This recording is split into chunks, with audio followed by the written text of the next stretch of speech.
कामगार संयुक्त लढा समिती आमदार सचिन अहिर, गोविंदराव मोहिते, कॉम्रेड आमरे, कॉम्रेड विजय कुलकर्णी, सत्यवान उभे, बाळ खवणेकर, हेमंत गोसावी, लक्ष्मीकांत पाटील, विवेकानंद बेलुसे, रमाकांत बने, बबनराव मोरे, प्रदीप लिंबारे, आनंद मोरे, सत्ताप्पा पवार, हरिनाथ तिवारी, नथुराम निगावणे, अरुण निंबाळकर, सर्वच मान्यवर नेते आणि बंधू भगिनींनो, आज आपण सगळ्यांनी फार मोठ्या प्रमाणामध्ये या ठिकाणी पुन्हा महाराष्ट्रातल्या ग्रामीण भागात गेलेला गिरणी कामगार या ठिकाणी येऊन सरकारच्या विरोधी आंदोलनात्मक पवित्रा घेत आहे।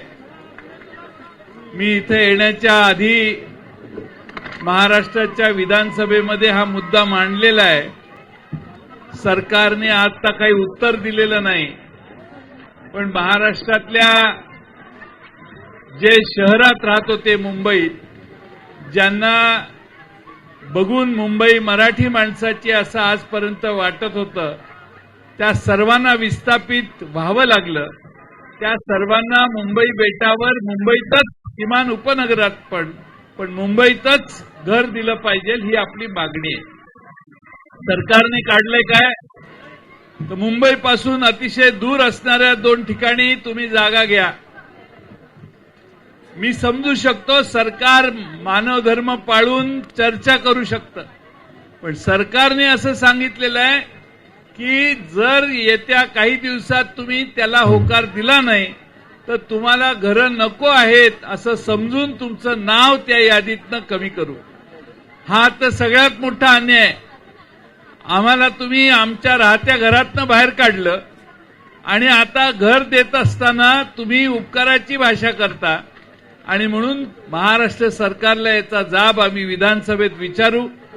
या सकाळी इथे येण्यापूर्वी त्याचा सुरुवात आम्ही केलेली आहे। पुढच्या काळात सरकार अधिवेशन पुढच्या आठवड्यापर्यंत करेल अशी अपेक्षा भास्करराव आपल्या दोघांनाही आहे, पण हे सरकार पळपुट आहे। त्यामुळं बीएससी उद्याच घेतलेली आहे आणि कदाचित उद्याच सांगतील आता बिझनेस नाही, 11 तारखेला बंद करू, आणि सरकार पळून जाण्याच्या मनस्थितीत आता सध्या आम्हाला दिसतंय। आणि म्हणून माझी आपणा सगळ्यांना आश्वासन आमच्या विरोधी पक्षाच्या वतीनं आम्ही देतो की तुमच्या बाजूने महाराष्ट्राच्या सभागृहामध्ये, वरच्या आणि खालच्या दोन्ही सभागृहामध्ये आम्ही तुमची बाजू लावून धरू। सरकारला तुम्हाला न्याय द्यायला लावू। कोणत्याही परिस्थितीत सरकारकडे मुंबईतच घर मिळालं पाहिजे। मी मगाशी यादी दिली तुमच्या निवेदनात, सचिन भाऊ अहिरांनी मला आणि आमच्या मोहितेंनी निवेदन दिलेलं होतं, त्याप्रमाणे कुठल्या मिलमध्ये जागा आहे याची माहिती दिलेली आहे।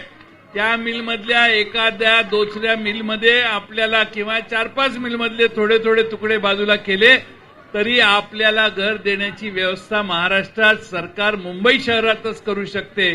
आणि जर सरकार करत नसेल तर राष्ट्रवादी काँग्रेस शरदचंद्र पवार पक्षाच्या वतीनं आम्ही या गिरणी कामगार संयुक्त लढा समितीमध्ये सहभागी होऊन तुमच्या खांद्याला खांदा लावून तुमच्यासाठी लढू, हा विश्वास मी आपणा सर्वांना देतो आणि माझे 2 शब्द मी पूर्ण करतो। धन्यवाद। एबीपी माझा, उघडा डोळे बघा नीट।